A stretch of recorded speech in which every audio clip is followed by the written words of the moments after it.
নমস্কার, আপনারা দেখছেন বিজয় বাংলা। আপনাদের সাথে আমি রয়েছে আলোলিকা। চোখ রাখছি বিস্তারিত সংবাদে। জিপি অফিসের ভূমিদান করেও মেলেনি আবাস যোজনার ঘর। অতি কষ্টে জীবনযাপন করে আসছেন মনিয়ার খাল জিপির সুদর্শন রবিদাসের পরিবার। মনিয়ার খাল জিপির জিপি অফিসের ভূমিদান করেও মিলছে না সরকারি কোনো প্রকল্প। আবাস যোজনার ঘর থেকে শুরু করে অরুণোদয় থেকেও বাদ পড়লেন ওই ব্যক্তির পরিবারটি। তিনি বলেন, পঞ্চায়েত থেকে শুরু করে বহু নেতা মন্ত্রীর কাছে বারবার গিয়েছেন, কিন্তু কোনো লাভ হয়নি। পরিবারের সদস্য রবিদাস জানান, মনিয়ার খাল জিপি অফিসের জন্য তিনি 1 বিঘা জমি দান করেছেন। তারপরেও কেন তাদেরকে সরকারি প্রকল্প থেকে বাদ পড়েছেন বলে জানান। তাই তিনি শিলচরের সাংসদ পরিমল শুক্লবৈদ্য ও অসমের মুখ্যমন্ত্রী হিমন্ত বিশ্ব শর্মার কাছে কাতর আর্জি জানিয়েছেন তাদের এই আবাস যোজনার ঘর দেওয়ার জন্য।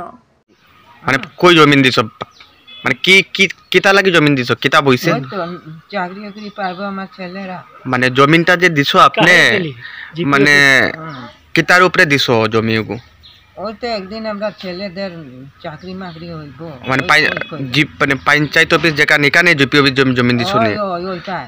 আচ্ছা, এখন আপনার দাবি কি? আমরা দাবি আছে তো নকরি উকরি পাইবো আমার ছেলেরা, তারপরে ঘর দুয়ারও নাই, আমরা আলুর দেয়ালও নাই, কিচ্ছু আমরা। ইন্দিরা আবাস পাইছো না? না, কই পাই না। মেম্বার পঞ্চায়েত তার কাছে গেছলাইনি? সব জায়গা জায়গা আমার ম্যাডাম বিরক্ত লাগে, খালি আয় আয় তারা কয়, আর আয় তো না। এতদিন দৌড়তে দৌড়তে আমরা একদম। তার কাছে যাওয়ার পরে তারা কেটা কইছে? পঞ্চায়েত মেম্বারের কাছে যাও, তারা কই যে না আইতো আইতো, কই আইলো? আমি অ্যাকাউন্ট বই আর আধার কার্ড সব জেরক্স করিয়া দিয়ে আইলাম। বুঝছেন না? অরুণোদয় পাইছি না? অরুণোদয় না, কিচ্ছু পাইছি না। নাম কি আপনার? বুচিয়া রবিদাস। ঠিক আছে। ছেলেটাকে 2টা চাকরি হওয়া লাগে, কিন্তু পাইলাম না। এখন কিছু পাই না, অরুণোদয় না, এই আমার ছেলের চাকরি হয় না, আর ঘর বাড়ি পাইলাম না কতদিন। আর দেখতে দেখতে 25 বছরই যায়, কম বয়স। 25 বছরে কিছু পাইলাম না এরার কাছ থেকে, বুঝছেন? আপনার নাম? সুদর্শন রবিদাস। আমি সুদর্শন রবিদাস। আপনি এই যে গড়ের লাগে নেতা মন্ত্রী পঞ্চায়েত মেম্বার এইসব তার কাছে গেছলাইনি?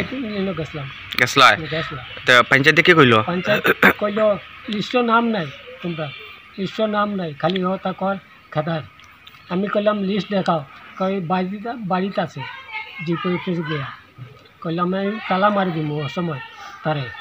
তখন অনুরোধ করলো, এখন তালা মারিও না, আইলে আমি দিব।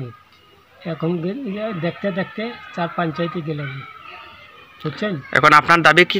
ঘর পাইবা আর আপনার ছেলের চাকরি হইব, ছেলের একটা সাইন বোর্ড হইব, ঘরের সাইন বোর্ড আমার নামে।